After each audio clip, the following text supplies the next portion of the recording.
Now, what's interesting is that this group, I mean, Hulk Hogan was probably one of the first big guys to transcend into movies, Yes, right? yes. But he got turned off by Hollywood. He had apparently got a couple of dick grabbers.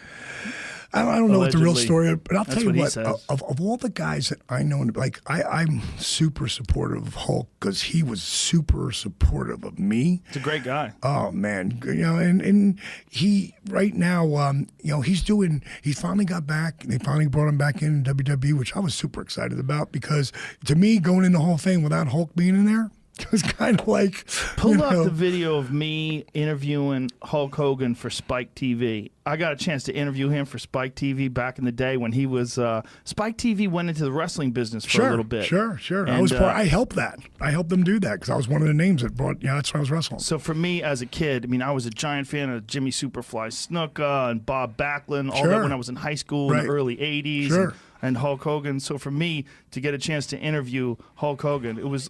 Look at this. Greatest professional wrestlers of all time, sports and entertainment, huge personality, the one and only Hulk Hogan. We share a birthday, Welcome aboard, sir. How are you? Really? Thank you, my brother. You know, to be here with Joe Mania and Dana White, it doesn't get any better than this, brother. These guys are going to war out here. It's unbelievable. Now, you've been to some MMA fights before. Are you a UFC fan? Oh, I'm a huge fan, my brother. I sure am. Now, I understand that you have recently announced a partnership with TNA Wrestling and its president, Dixie Carter, and you're going to be moving to Spike TV. We're going to see some Hulkamania on Spike TV. Tell us more about that. Well, you know, brother, tonight I got a ton of energy, and I'm partners with Spike, I'm partners with Dixie Carter, I'm partners with TNA, and we just got the green light, brother, on January 4th. TNA Impact, we're going wide open. We're going head-on-head. We're going to battle with the WWE. Monday night, January 4th, Hulk Hogan and TNA, we're coming after everybody. We're coming after everybody. Now, I understand that you recently released a book. You've done a wrestling tour in Australia. When are we going to see Hulk Hogan wrestle in TNA? Well, brother, I'm going January 4th. Like I said, Monday night. We're going to war, TNA Impact, but you never know. I'm going over there to take over. The Maniacs are coming. All the TNA stars are going to be there, and you never know when the old man with the yellow boots might just step in that ring, brother. Hulk Hogan is coming back, ladies and gentlemen. TNA Wrestling, live on Spike TV. Hulk's here for the fights.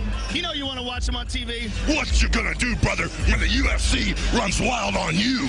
What are you gonna do? That's the good question. Thank you very much, sir. You had the Gene Okerlund spot, brother. that you ever I met was like Gene? a little kid there. I was so happy. You ever met Gene Okerlund? No. Oh, man, one of the nicest guys on the planet. But the Hulk, I mean, when I got to do my stuff with him, because we not only did the Malone stuff, with me and Malone against Rodman and Hogan, but the next month they come in, and because we shot that angle on the Tonight Show, and the next month they go in, Hogan and Bischoff, and they run Jay off the set.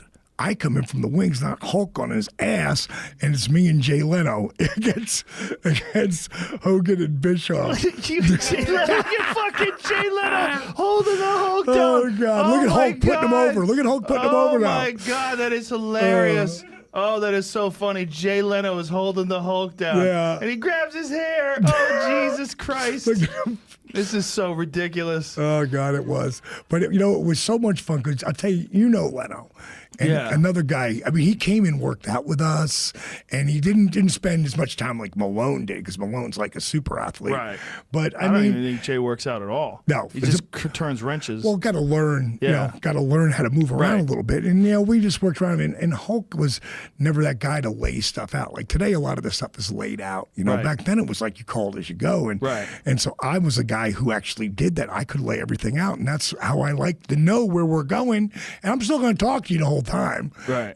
But bottom line is, Jay just working him through it, and it was a lot of fun, man. Well, when Hulk Hogan was in Rocky III, I mean, that was huge. That was fucking fantastic. That was huge. And then you also got to see how goddamn big he is. Right, next to when Sly. you see him next to Sylvester Stallone, Right. you just go, whoa! When he picks Sly up by his neck. Right. And you're like, holy shit. And then, when they go through the whole thing, when after, Hulk is like smiling and laughing with him, and Stallone was like, oh, okay. Rocky was like, oh, all right. Like, you're a little rough out there on me. He's like, that's what it is, brother. One of the greatest moments ever, That was a great moment in film. It's awesome. I mean, I love that. That was a big moment in film too for a lot of people that thought like pro wrestling is fake, right? It's like, well, there ain't nothing fake about that. I mean, it's entertainment, but if you don't think that's fucking difficult to do, like, look at the size difference. Right. Jesus Look at Hulk. Christ. He looked like $1 million there. He did. He looked fantastic. Yeah. he was like, it was just super good to me. Yeah, when he picks him up over his head. Is there a video of this? See if you can find video of it. Because when Paulie's going crazy and he's having a heart attack. Oh, I love that. Oh, my God. That was a great fucking scene. You know what I love about Sly? He's the perfect example of everybody counting him out, and he's fucking stronger than ever again, He's like, yeah, we're going to move around a little bit. Come on, I'll hit you a little bit of this. Little Hulkamania music there. Look, he just fucking slapped. That was snug. Well, Stallone was so slim and trim back then. Yeah, right? It's kind of hilarious that he was playing a heavyweight champion because he's not a big guy. No. He really is more like a middleweight. But Hogan was, I mean, he wouldn't even be able to, back in these days, wouldn't even be able to make the UFC's weight limit. UFC has a 265-pound cutoff for whatever reason. Really? Yeah, there's no super heavyweight division in I didn't know MMA. that. Yeah, there's a super heavyweight division. It's possible, but the UFC's never implemented it. Right. So it's been sanctioned. There's a 265 and above, but the UFC's heavyweight division has a cutoff. Right. And a bunch of guys have had to cut weight. Brock's a big example. Sure he is. Brock had to cut weight to make 265. Francis Ngannou, Tim Sylvia, a few guys have had to actually cut weight. Mark Hunt cut weight to make 265. Yeah, Mark's not walking around He's a anywhere near. fucking tank. 5'10", 290. Just fucking jacked. Bad. He's a bad man. It's a bad man, Mark Hunt. Yeah, absolutely.